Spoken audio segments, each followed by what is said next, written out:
அனைவருக்கும் வணக்கம். Welcome to our channel ready learn achieve. RL அகாடமிக்கு தங்களை அன்புடன் அறிகிறேன். ஸோ ரொம்ப முக்கியமான ஒரு அப்டேட் தான். பெல் ரெக்ரூட்மெண்ட் ஆல்ரெடி பார்த்துருக்கோம். 450 வேகன்சி எலக்ட்ரிக்கல் அண்ட் மெக்கானிக் இருக்கு. ஸோ அதன் அடிப்படையில் அடுத்தது நோட்டிபிகேஷனே பார்த்தீங்கன்னா பெல்லில் இருந்து சென்னையில முழுக்க சென்னை, அது வந்து பெங்களூர், சென்னை எல்லாம் ஆல் ஓவர் இந்தியாவில் போட்டிருந்தாங்க. பட் இது முழுக்க சென்னையில, அது வந்து பெர்மனன்ட் பேசிஸ்.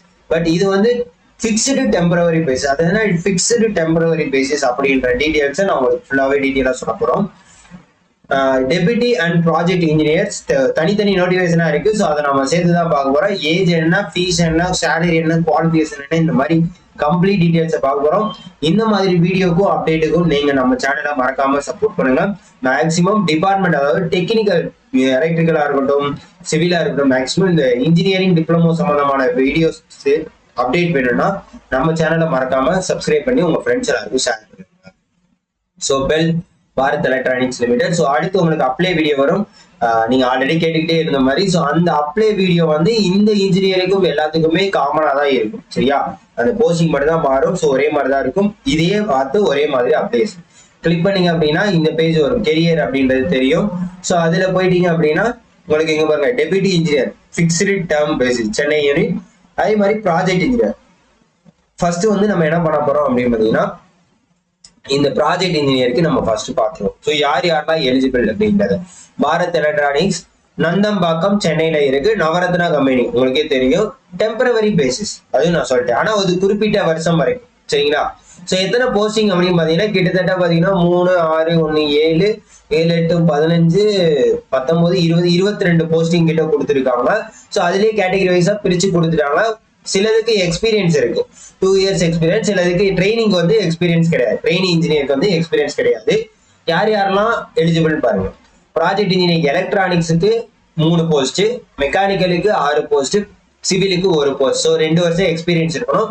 ஏஜ் வந்து 32 வயசு வரைக்கும் இருக்கணும் அப்படின்னு சொல்லியிருக்காங்க. ட்ரைனிங் இன்ஜினியர் பாத்தீங்கன்னா electronics, mechanical, civil, finance. So எலக்ட்ரானிக்ஸுக்கு தான் கூட இருக்கு. சரியா? ஸோ மொத்தம் 28 போஸ்டிங் அப்படின்றத கொடுத்துருக்காங்க.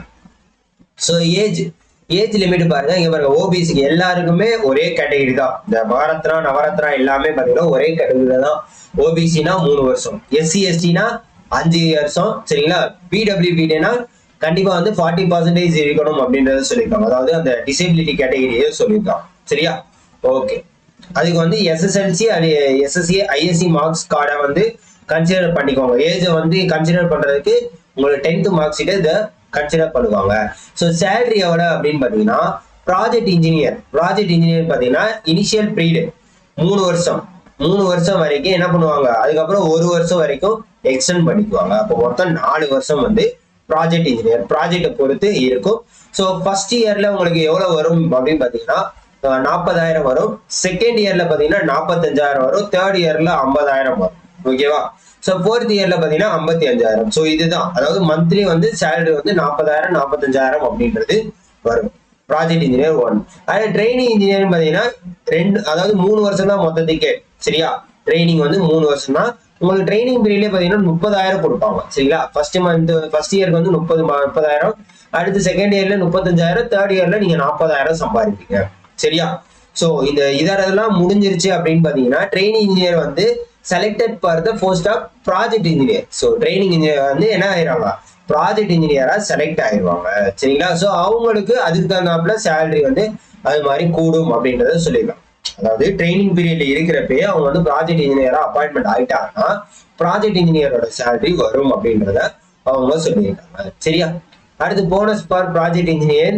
ஸோ 4 வருஷம் முடிஞ்சதுக்கு அப்புறம் 25,000 ரூபாய் போனஸ் கொடுப்பாங்க ஒவ்வொரு கம்ப்ளீட்டட் இயருக்கு. 1 வருஷம் முடிஞ்சிச்சுன்னா 25,000 போனஸ் கொடுப்பாங்க அப்படின்றத கொடுத்துருப்பாங்க. ஸோ ரிட்டன்ஷன் போனஸ் அப்போ 4 இயர்ஸ் வரைக்கும் 1 lakh வரைக்கும் கொடுப்பாங்க அப்படின்றத தெளிவா சொல்லியிருக்காங்க. ஸோ இதுக்கெல்லாம் வாய்ப்பா பாக்குறவங்க கண்டிப்பா இதை வந்து யூஸ் பண்ணிக்க. சரிங்களா? எஜுகேஷனல் குவாலிபிகேஷன் எலக்ட்ரானிக்ஸ் யாரெல்லாம் பாத்தீங்கன்னா BE, BTech, BSc. So BSc electronics communication அவங்க முடிச்சிருந்தாலுமே எலிஜிபிள் தான் அப்படின்றத சொல்லியிருக்காங்க. மெக்கானிக்கல்ல பிஇ, பிடெக். பிஎஸ்சில மெக்கானிக்கல்ன்றது ரேர் தான். அதே மாதிரி civil, BE, BTech. Training engineering பாத்தீங்கன்னா அவங்களும் பிஇ, பிடெக் தான் முடிச்சிருக்கணும். ஃபைனான்ஸுக்கு மட்டும் எம்பிஏ முடிச்சிருக்கணும் அப்படின்றத சொல்லியிருக்காங்க. சரியா? ஓகே, 4 இயர்ஸ் கோர்ஸ்ல கண்டிப்பா பாஸ் கிளாஸ் பண்ணிருக்கணும், கண்டிப்பா 4 வருஷம் கோர்ஸ் படிச்சிருக்கணும் அப்படின்றத சொல்லிடுறாங்க. சரிங்களா? ஸோ செமஸ்டர் மார்க் ஷீட் அப்போ வந்து ஃபைனல் இயர் கூட நீங்க வந்து கண்டிப்பா என்ன பண்ணலாம், அப்ளை பண்ணலாம் அப்படின்றத சொல்லியிருக்காங்களா? இல்ல, கண்டிப்பா வந்து all year semester mark sheet degree சர்டிபிகேட்டும் கண்டிப்பா தேவை அப்படின்றத சொல்லியிருக்காங்க. நீங்க கண்டிப்பா பாஸ் பண்ணிருக்கணும் அப்படின்றத சொல்லியிருப்பாங்க. சரிங்களா? Qualifying degree has requires minimum essential qualification. சரியா? கண்டிப்பா வந்து டிகிரி குவாலிஃபிகேஷன் ஆயிருக்கணும் அப்படின்றத சொல்லியிருக்காங்க. அப்படின்னா நீங்க வந்து முடிச்சிருந்தா மட்டும்தான் எலிஜிபிள் அப்படின்றத தெரிஞ்சுக்கோங்க. சரியா? Minimum 2 years of post qualification relevant industry experience. So experience கேட்டிருந்தாங்கன்னா ப்ராஜெக்ட் இன்ஜினியர். ஸோ அந்த எக்ஸ்பீரியன்ஸ் என்னென்ன இருக்கு அப்படின்னா டீச்சிங் ஆர் ரிசர்ச் ஒர்க். சரிங்களா? இன் நான் ப்ராஃபிட் ஆர்கனைசேஷன், அதாவது டீச்சிங் ஆர் இப்போ ப்ரொஃபஸரா இருந்திருப்பாங்க. ஸோ இந்த மாதிரி இருக்குவாங்க. சரிங்களா? Curriculum will not considered as a work experience. So இவங்களெல்லாம் என்ன பண்ணுவாங்கன்னா கன்சிடர் பண்ண மாட்டாங்க அப்படின்றத சொல்லியிருக்காங்க. சரியா? கன்சிடர் பண்ண மாட்டாங்க அப்படின்றத சொல்லியிருக்காங்க. Work experience period to completion of relevant graduation will not qualify as relevant post qualification experience அப்படின்றதையும் சொல்லியிருக்காங்க. 1 இயர் கம்ப்ளீட்டட் அப்ரெண்டிஸ்ஷிப் ட்ரைனிங், அதோட எக்ஸ்பீரியன்ஸை கன்சிடர் பண்ணிக்குவோம் அப்படின்றத சொல்லியிருக்காங்க. Extensive travel to field location all over India for installation field testing and trials. சரியா? அடுத்து selection ப்ராசீஜர் பாத்தீங்கன்னா ட்ரெயின் இன்ஜினியர் பாத்தீங்கன்னா 100 மார்க்ஸ். உங்களுக்கு வந்து ரிட்டன் மார்க் எவ்வளவு இருக்கும், 100 மார்க்ஸ் இருக்கணும். அதுல ஜெனரல் இடபிள்யூஸ் ஓபிஸ்னா 35% இருக்கணும், எஸ்சி எஸ்டினா 30% இருக்கணும். ப்ராஜெக்ட் இன்ஜினியர் அப்படின்னு பாத்தீங்கன்னா அதுவும் அதே மாதிரி தான். சரிங்களா? உங்களுக்கு நெகட்டிவ் மார்க் இருக்கு, அதையும் நல்லா பாத்துக்கோங்க. சரிங்களா? அதையும் நல்லா பாத்துக்கோங்க. ஓகே, இதுல பாத்தீங்கன்னா 85% வந்து உங்களுக்கு ரிட்டன் டெஸ்ட்லயும் 15% வந்து உங்களுக்கு இன்டர்வியூலயும் இருக்கும். அதே மாதிரி ரிட்டன் டெஸ்ட் வந்து அப்ஜெக்டிவ் டைப்ல தான் இருக்கும். நார்மலா உங்களுக்கு டெக்னிக்கலுக்கு எப்படி இருக்குமோ எக்ஸாம் டிஎன்பிசி இந்த இதெல்லாம் இருக்குல்ல, கேட் லெவலுக்கு இருக்கு கொஸ்டின்ஸ். ஆனா கேட் லெவல் இருக்கும், ஆனா வந்து நெகட்டிவ் மார்க் இருக்கு. உங்களுக்கு ரிட்டன் டெஸ்ட் எங்க நடக்கும் அப்படின்றத சொல்லிட்டாங்க, சென்னையில தான் நடக்கும் அப்படின்றத சொல்லிட்டாங்க. ஏன்னா சென்னை தான் போஸ்டிங். சரிங்களா? ஹவு டு அப்ளை அப்படின்ற வீடியோக்கு கண்டிப்பா அடுத்த வீடியோ வருது உங்களுக்கு. சரிங்களா?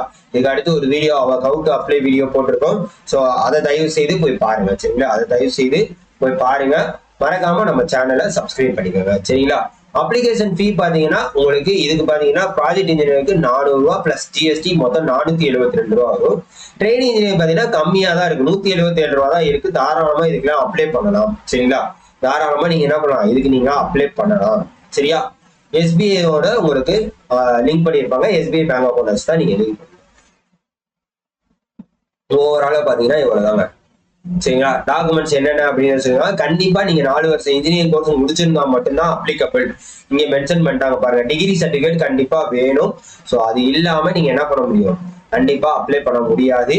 ஸோ தயவு செய்து பாத்துக்கோங்க. சரியா? ரைட். அதுக்கப்புறம் பாத்தீங்கன்னா எப்பவும் போலதான் நார்மலா இன்ஸ்ட்ரக்ஷன். சரிங்களா? நார்மல் இன்ஸ்ட்ரக்ஷன் கொடுத்துருக்காங்க. ஸோ வேற ஒன்றும் இல்லை. எக்ஸாம்ஸ் பார்த்தீங்கன்னா சிலபஸ் வந்து பேஸ்ட் ஆன் கேட் சிலபஸ் லெவலுக்கு தான் உங்களுக்கு இருக்கும். லாஸ்ட் டேட் எப்போன்னு பார்த்தீங்கன்னா 31/2025. ஸோ நீங்க வேற எந்த போஸ்ட்டுக்கு இல்லைனாலும் அட்லீஸ்ட் ட்ரெயினிங் இன்ஜினியர் போஸ்ட்டுக்காச்சும் நீங்க என்ன பண்ணலாம், அப்ளை பண்ணலாம். ட்ரெயினிங் இன்ஜினியர் போஸ்ட்டுக்காச்சும் தாராளமா நீங்க அப்ளை பண்ணலாம். போஸ்ட் கம்மியா இருந்தாலும் உங்களோட வேகன்சிஸை பொறுத்து நீங்க அப்ளை பண்ணுங்க. சரியா? ஓகே. அடுத்து பார்த்தீங்கன்னா உங்களுக்கு அடுத்து டெபுட்டி இன்ஜினியர். ஸோ இது எதுக்கு, இதையும் பார்த்துக்கணும்ல ஃபுல்லா. ஸோ இது ஃபிக்ஸ்டு டேர்ம் பேசிஸ் 5 இயர்ஸுக்கு உங்களுக்கு கொடுத்துருப்பாங்க. இது under the ministry of defence கீழே தான் இது வரும். Expendable up to 2 years. அப்போ வந்து மொத்தம் 5 2 + 7 இயர்ஸ் வரைக்கும் நீங்க பண்ணலாம். சரியா?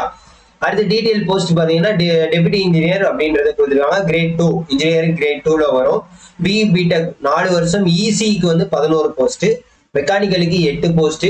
அதுக்கப்புறம் பாத்தீங்கன்னா கம்ப்யூட்டர் சயின்ஸுக்கு கொடுத்துருக்காங்க 2 போஸ்ட்.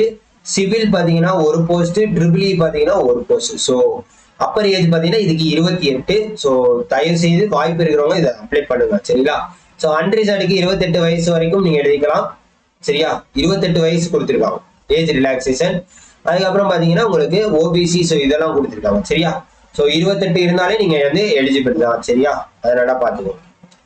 நெக்ஸ்ட் ஸோ என்ன குவாலிஃபிகேஷன் அப்படின்னு எலக்ட்ரானிக்ஸ்னா இசிஇ டெலிகம்யூனிகேஷன் இதெல்லாம் முடிச்சிருந்தா, மெக்கானிக்கலுக்கு மெக்கானிக்கல், கம்ப்யூட்டர் சயின்ஸ்க்கு computer science engineering computer science முடிச்சிருக்கலாம் அப்படின்னு. அதாவது பிஎஸ்சி கம்ப்யூட்டர் சயின்ஸ் முடிச்சிருக்கலாம். ஆனால் 4 இயர்ஸ் கோர்ஸ்ன்றப்ப கண்டிப்பா வந்து என்னது கம்ப்யூட்டர் சயின்ஸ் இன்ஜினியரிங் மட்டும்தான் இருக்கப்படும் அப்படின்றத பாத்துக்கோங்க. ஸோ யாரெல்லாம் குவாலிஃபிகேஷன் அப்படின்றத தயவு செய்து பாத்துக்கோங்க. சரியா? ஸோ டெபுட்டி இன்ஜினியர் சேலரி பாத்தீங்கன்னா 40,000 இருந்து 1,40,000 வரைக்கும் உங்களுக்கு சேலரி வரும் அப்படின்றத சொல்லியிருக்காங்க. ஸோ அதனால பாத்துக்கோங்க, உங்களுக்கு வந்து ரிட்டன் டெஸ்ட் தான் எப்பவும் போல. ஆனா இதுக்கு வந்து பாத்தீங்கன்னா 150 marks from technical and general aptitude. So அதுக்கு உண்டானது உங்களுக்கு கொடுத்துருக்காங்க. சிலபஸ் என்ன அப்படின்றத கொடுத்துருக்காங்க. டெக்னிக்கலை பொறுத்த வரைக்கும் உங்களுக்கு மெக்கானிக்கல், சிவில் அப்படின்றத சொல்லுவாங்க. ரிட்டன் டெஸ்டோட கால் லெட்டர் வந்து நாங்க வந்து திருப்பி சொல்லுவோம் அப்படின்றத வெப்சைட்ல டேட் டைம் சென்டர்லாம் சொல்லுவோம் அப்படின்றத சொல்லியிருக்காங்க. மொத்தம் 150 மார்க் இருக்கும் அப்படின்றத சொல்லியிருக்காங்க. ஹவு டு அப்ளை, இது பாத்தீங்கன்னா 15ஆம் தேதியில இருந்து என்னது ஓபன் ஆயிருச்சு. ஸோ கண்டிப்பா அப்ளை பண்றதுக்கு வீடியோ நம்ம அடுத்த வீடியோல சொல்லியிருந்தோம். அதுல நீங்க போய் பார்த்து அப்ளை பண்ணிக்கோங்க. சரியா? ஸோ இதோட லாஸ்ட் டேட் 472 ரூபா சொல்லியாச்சு. இதோட லாஸ்ட் டேட் பாத்தீங்கன்னா 6/2/2020 பிப்ரவரி மாசம் வரைக்கும் இருக்கு. சரிங்களா? டெபுட்டி இன்ஜினியருக்கு பிப்ரவரி மாசம் வரைக்கும் இருக்கு. இதுக்கும் பாத்தீங்கன்னா 472 ரூபா தான். இதுக்கு எவ்வளவு அப்படின்னு பாத்தீங்கன்னா 472 ரூபா. எஸ்சி எஸ்டி கேட்டகரிக்கு கிடையாது அப்படின்றத சொல்லியிருக்காங்க. எஸ்சி எஸ்டி கேட்டகரிக்கு கிடையாது அப்படின்றத தெளிவா சொல்லிட்டாங்க. அதே மாதிரி அப்ளிகேஷன் ஃபீ வந்து will not be refunded. சரியா? அதையும் நல்லா பாத்துக்கோங்க. உங்களுக்கு என்னென்ன ப்ரூஃப் வேணும் அப்படின்றதையும் கீழே கொடுத்துருக்காங்க. சரிங்களா? இதெல்லாம் இருந்தா மட்டும்தான் கண்டிப்பா அப்லோட் பண்ண முடியும். தயவு செய்து அப்ளை பண்ணுங்க. சரிங்களா? வாய்ப்பு இருக்கிறவங்க தயவு செய்து அப்ளை பண்ணுங்க. ரொம்ப ஃபீஸ் அதிகமா இருந்தாதான் நம்ம யோசிப்போம். பட் இந்த ஃபீஸ் எல்லாம் கம்மியா தான் இருக்கு ஓரளவுக்கு. ஸோ அது வேணுங்கிறவங்க கண்டிப்பா அப்ளை பண்ணுங்க. மறக்காம இதே மாதிரி வேகன்சி டீடைல்ஸ், ஸோ இந்த மாதிரி எல்லா எக்ஸாம் பத்திய அப்டேட் வந்து கொடுக்கறதுக்கு நம்ம RL அகாடமி சேனலை தயவு செய்து ஃபாலோ பண்ணி உங்க ஃப்ரெண்ட்ஸ் எல்லாருக்கும் ஷேர் பண்ணி விடுங்க. ஸோ இந்த போஸ்ட்டுக்கு யார் யாரெல்லாம் அப்ளை பண்ண போறீங்க அப்படின்றத கீழே கமெண்ட் பண்ணுங்க. Thank you so much.